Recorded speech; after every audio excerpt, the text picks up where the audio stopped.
Welcome to the Slop Temple. We pray this video helps. In this video, I will show how to set up a QuickBooks account. Begin by creating your company file and entering legal name, EIN, and business address. Next, set your fiscal year, accounting method, and opening balance. Choose the product version that matches sales volume and payroll needs. Link your bank and credit card accounts for automatic downloads and categorize transactions to speed reconciliation and reporting. Set up your chart of accounts to reflect how you track income and expenses.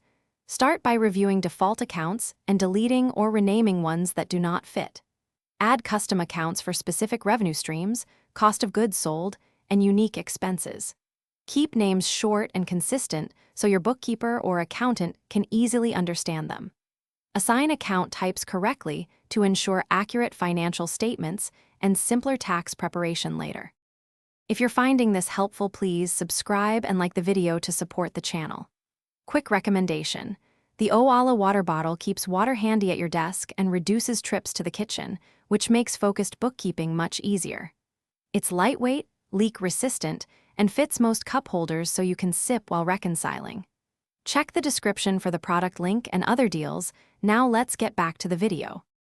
Link your bank and credit card accounts for automatic transaction, imports, and reduced manual entry. Create bank rules for common payees to auto-categorize transactions and save time. Review imported transactions regularly and match them to existing invoices or bills. Reconcile each bank and credit card account monthly to spot missing entries or duplicates. Automations save hours, but require oversight to keep records accurate for payroll, taxes, and reporting. Thanks for watching. Consider subscribing if we helped you.